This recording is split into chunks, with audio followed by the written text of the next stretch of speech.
men and women to do nothing.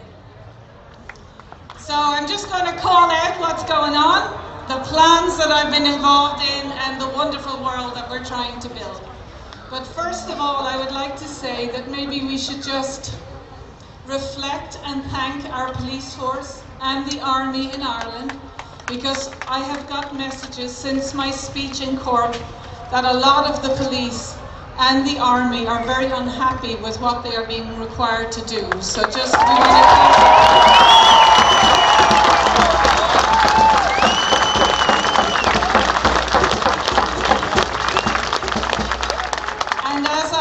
I was spent the last week in England because the British Isles is actually the centre of the kickback in the world. We have beautiful respect for our natural laws and our universal laws, and we are born with freedom in our bones, and no one can take away from us. So it was my great pleasure for the last week to be with members of broad sections of English and British society, including veterans who are protecting me. So I want to say we are Ireland, England, Scotland and Wales, the eyes of the world are on us. We are going to reignite the flame of freedom.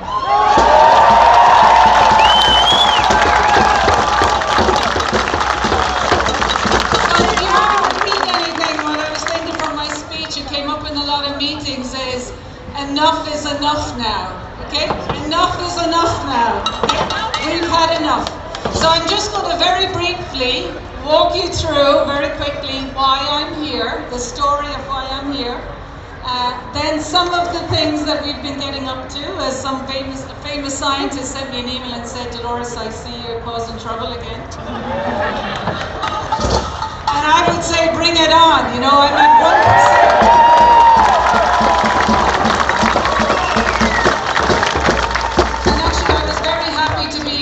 Germany, where some of the very senior military people in Europe, because of the death threats that we've been getting, not just me, but I'll talk briefly about the court case where the people have been involved, for example, in the mosque, their families have been threatened, as have I, as have one of the doctors who lost his job in Copenhagen, collapsed because of the pressure of the additional death threats in Copenhagen.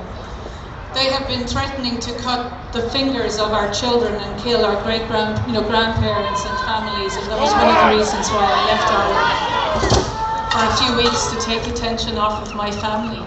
But the military, have been trying to protect us, so there are good people in the military and they're connecting with people around the world to protect us. So obviously I'm not going to get protection because I'm not going to live in fear.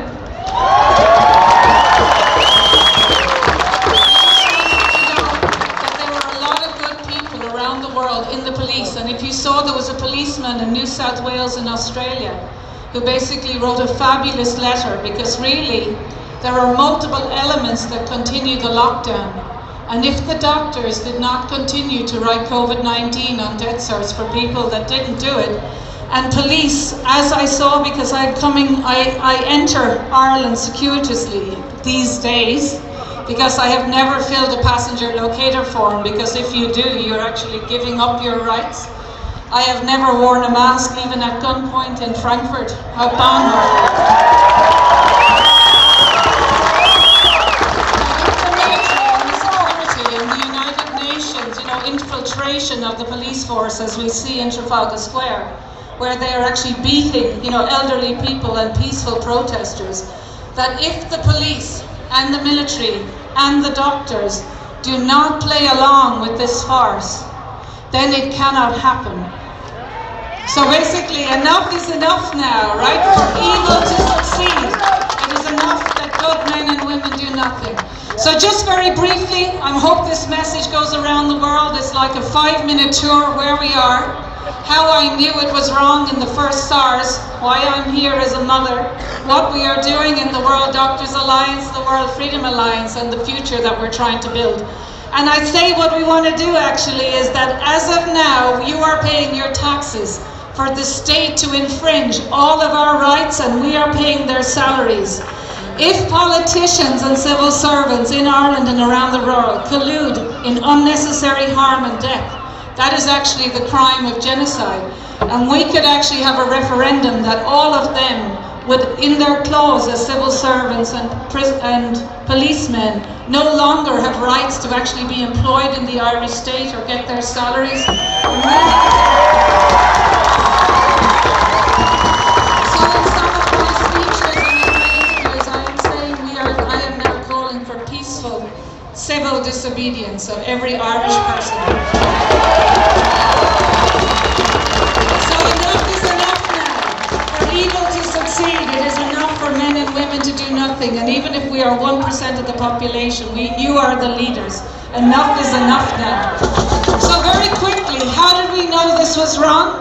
So in SARS-CoV-2, or SARS, the original SARS, the WHO website, if you look at it, it says there's a mortality rate of 10% for SARS 17 years ago. Anyone would think of 100 people, 10 people might die, right? 10% mortality rate.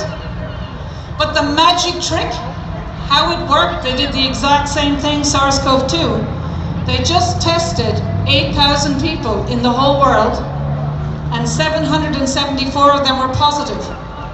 And 17 years later, they said the mortality rate is 10%. But as Nobel Prize winner Michael Levitt said, you have to compare the people who die with all of the population of the world, because everybody gets these viruses. Okay, very simply, so that every prime minister, if they get elected and they're going to do these lockdowns which cause huge harm, they just have to look at the pandemic declaration. All of you can search from it, the 11th of March 2020, how many people died. But back in SARS, the chance of dying was 774 people out of a population of 700 million people. 7 billion people, sorry, 7,000 million people. So your chance of dying was 1 in 8 million. But still, the World Health Organization call it a mortality rate of 10%.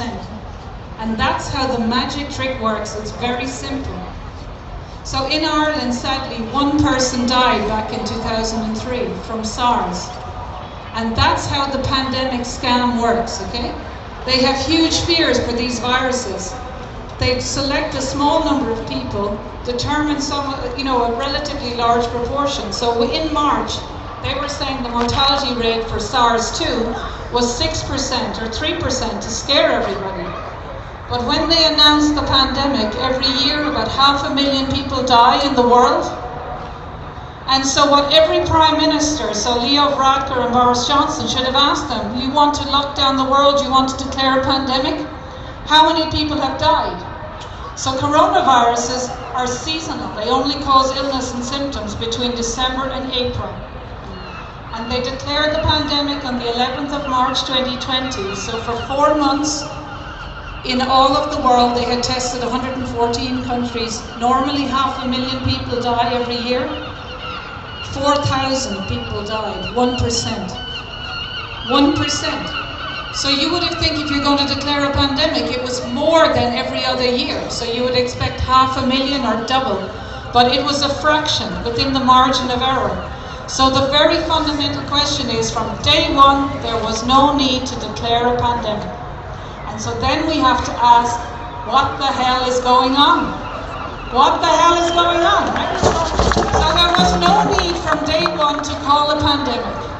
So then you have to take off the glasses of this virus and COVID-19 and look at what is actually going on. They are confining us to our homes. They are decimating small businesses.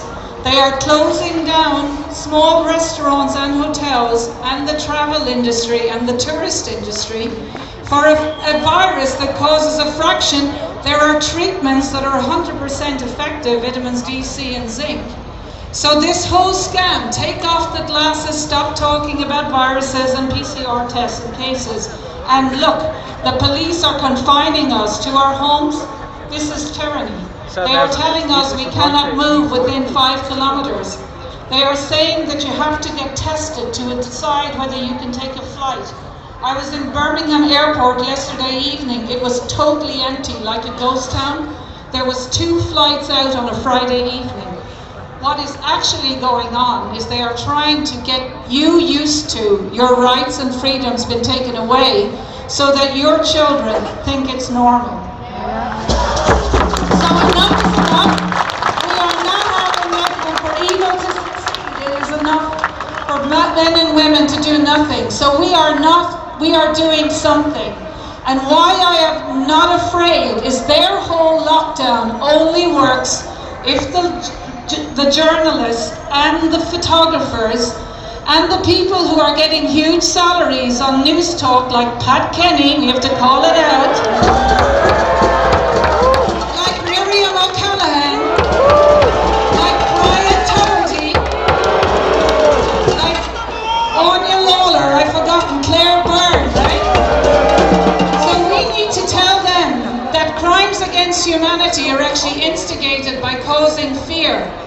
And fear is only communicated, but they're not telling people that actually there is a prevention and treatment, and this virus is very similar, and nobody after May can actually die of COVID-19, right? If it's a coronavirus causes it, there is no death after May. So whatever is the causative agent of COVID-19, it's something else. So crimes against humanity are when the media calls fear, and that fear ends up in death. And I've been very happy to be working with judges on the International Tribunal of Natural Justice. And we are actually, this year in 2020, taking cases against all of the perpetrators of this crime, including every Prime Minister.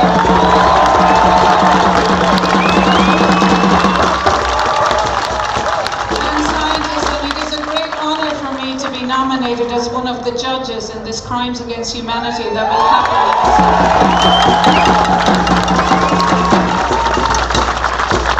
So what we are doing then is uniting doctors and scientists around the world, and we formed in the summer with Dr. Mohammed Adil, one of the first doctors who got fired with an unblemished career after 30 years. He had a video discussing accurately 4 papers on hydroxychloroquine. He got a tap in the shoulder by an administrator to say you're fired. And just with notice of 5 days, the medical organization took away his license to practice. So Dr. Mohammed Adil set up the World Doctors Alliance, and with Dr. Cox and myself, I'm very happy to be president of the World Doctors Alliance.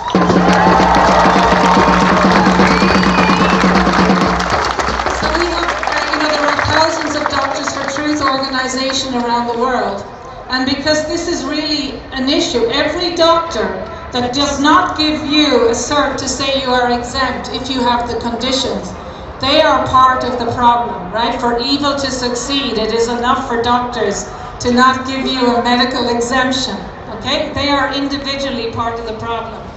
So of course these doctors know that what's going on is wrong, and they are on the right side of history. It might be that we get death threats and that our families are threatened, or that we have no income, but eventually these doctors are standing up. So part of the next solution is that we founded now the World Freedom Alliance, and with Dr. Heiko Schöning in Germany, you have to shout out. In Sweden is chair, Heiko is vice chair.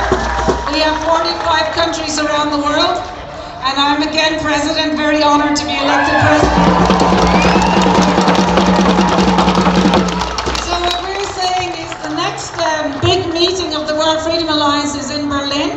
New Year's Eve, we want more than 1 million people, so party in Berlin, New Year's Eve. So just to give you an example of the mass case, okay, in the World Freedom Alliance we have a pillar for banking and economics, and that's led by Mads Pavik, a former investment banker from Denmark. And actually with pots and pans, Mats in Copenhagen and Denmark got the parliament, they stayed with pots and pans, so peaceful civil disobedience, that all of the members of parliament did not put through a mandatory vaccination law a week ago. So fair play to them. That is an example of peaceful civil disobedience. So if you have pots and pans, we could maybe, visit people like those on the science advisory advisory committees or various ministers. I am not advocating violence, but enough is enough. Enough is enough. And I am calling out NEFID. They are NEFID. And wherever they meet, you know, you can go there with pots and pans and just let them hear that for evil to succeed, it is enough for the NEFID committee to not speak the truth. Everybody knows there is prevention and treatment for this disease. The main question is, why are they not making it available? Why are the media not been making it available? So then, just to say, the World Freedom Alliance, we have small precedent court cases. As you know, maybe you may know, in Madrid, the lockdown was deemed unconstitutional, so there is no lockdown measures because it's infringed on fundamental freedoms. Madrid is a freedom city, which is great. Portugal, they have deemed the PCR testing not to be a reflection of an infectious disease. So all of this legislation is based on a public health emergency PCR test. The PCR test do not test infection. So Portugal has said no more PCR testing.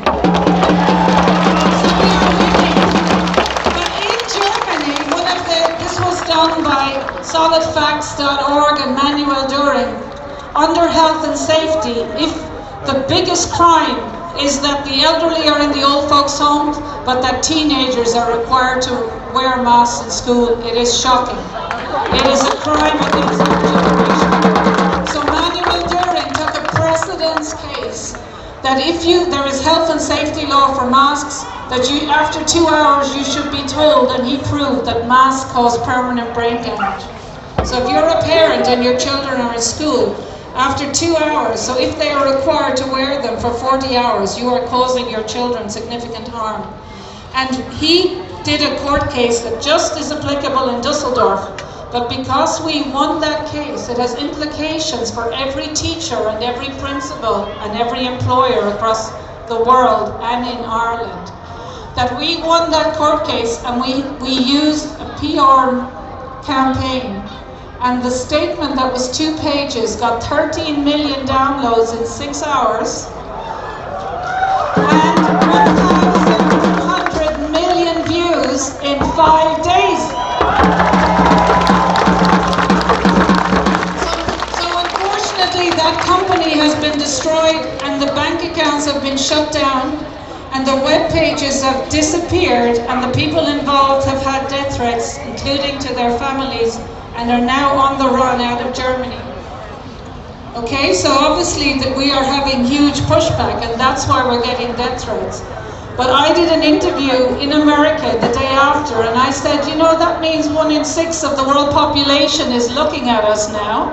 So one way to push back, of course, is to sue people that force you to wear masks, right? But they're insurance companies, okay? Because, for example, there are airlines that require you to wear masks, which means they are causing permanent brain damage to people who fly, including teenagers and children.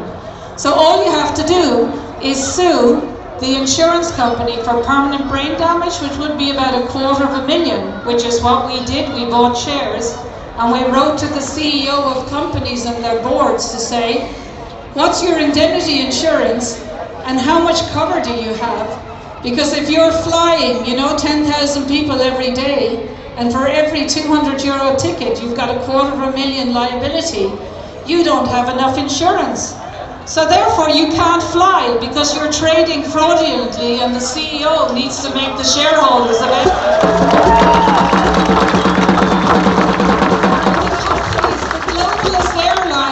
Qantas or SAS or KLM that are requiring vaccines, they are now liable for the adverse events of those vaccines multi-generationally, right? Because the vaccines with RNA will have huge, issues. So that means that actually all of the airlines in the world are now bankrupt, right? Because they actually are trading fraudulently because they are amounting. And that means that the airlines of the world that are perpetuating the lockdown, that were requiring these PCR tests, they are now going into Chapter 11, like Norwegian Airlines. So I put out a call for any owners of airlines in the world if they wanted to join with me to develop a new brand of airline that would push back on governments to say, if you go on this airline, we are not doing any PCR testing, we are not doing any vaccines.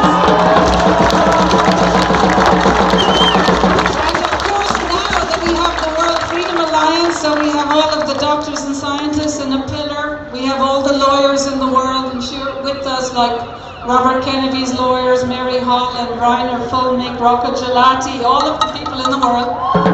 And some of the multi-millionaires who are funding it and billionaires who are fighting for freedom behind the scenes. That I am saying that this Freedom Airways will have the lawyers of the world with us, so that if a government says, no, no, no, you have to have a PCR test, you have to have a vaccine, the airline will push back against, for example, the Irish government and say, wait a minute, don't we have inalienable rights of freedom to travel? Doesn't our preamble of the Constitution recognize our inalienable rights? And part of freedom of speech is freedom to travel. Part of freedom of speech is freedom to assemble. But it is enshrined in our Constitution as well. And didn't we have a referendum in Ireland that we could travel? And don't we have a common travel area with the United Kingdom? So you could have, have the first flight and then say to the individual prime ministers or ministers for transport that if you are doing something that's unlawful and constitutional, we will win.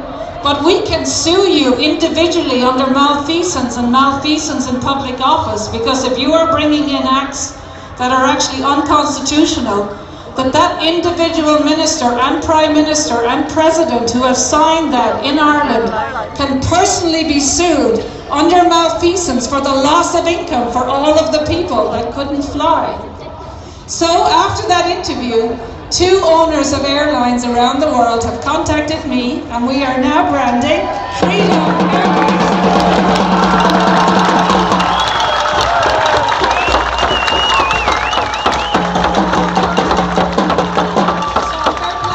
And of course, the billionaires that we have been helping, and they're fighting for court cases around the world, we don't ask them for anything. But I rang them up and said, there is an innovation opportunity, because the new, wonderful, joyous world that we are building will require a health system where your doctor actually gives you treatments and tells you that vitamin D is actually good. And you don't get 6 months in prison for prescribing hydroxychloroquine like in Australia. So for all of you with innovators, there is a hard year coming. You know, they are calling it a dark winter, and if I were you, I would stock up in food, because the plan is to have a bomb in Rotterdam that will cut the food supply. Their plan is to cut the electricity and the internet and the ATM machines, and to put in martial laws to say you can't actually leave your house and cut off the electricity. But once you know the plan, it's not so scary. We've had whistleblowers in England that signed the Official Secrets Act that have looked at the PCR testing. And the PCR is how you vaccinate animals, if you want to have a look. And in those PCR testing, they have found, now don't worry, there's no virus, okay, what I'm going to say, there's not that you're going to get sick, but fragments, no, I don't mean virus, what I'm going to say is that in the PCR tests, they have found fragments of Ebola, fragments, okay? So the next, and we know from China, like obviously Bill Gates is can predict the future. So what I've been saying is, in the World Freedom Alliance, we already have a committee for COVID-21. Because Bill Gates can predict the next virus, so can we. And we already now have the committees of the doctors and scientists in the world, the lawyers, we have the structure for crimes against humanity. We have all the legal letters to hold individual people to account. But the other pandemics they have coming is around the plague, which is botulism, and Y. pestis, and maybe Ebola, okay?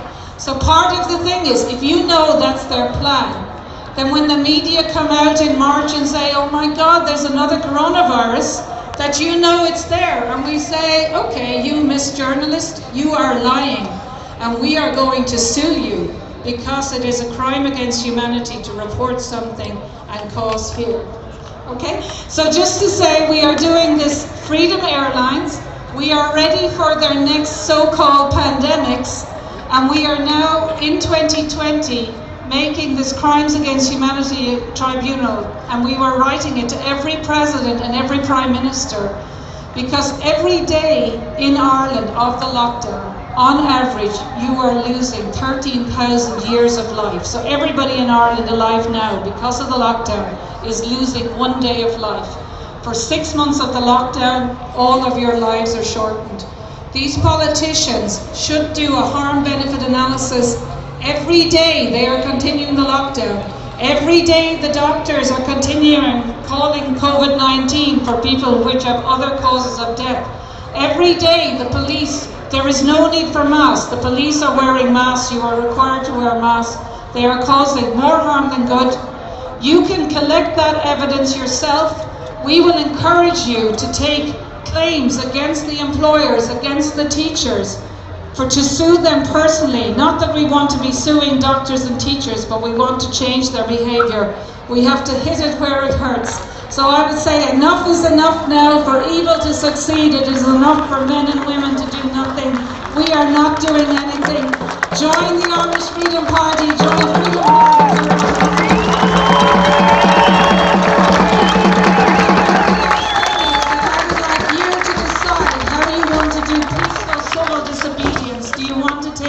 Pavik's tip and have pots and pans and go outside ministers' homes. It's time to go outside ministers' homes. I don't care. I think find where the people in Never live and tell them they are a disgrace.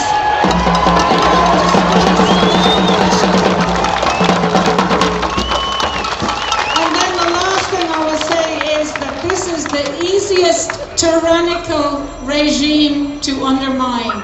And how you do it is, I am calling in Ireland and around the world, is that every Saturday that everyone will invite as many friends as you can to your homes and join the party every Saturday until Christmas, and then each of you organise the biggest party between Christmas Eve and Christmas, have the biggest sleepovers, but more importantly, the elderly and our loved ones in the care homes are not prisoners. They need to be taken home for Christmas, and we are going to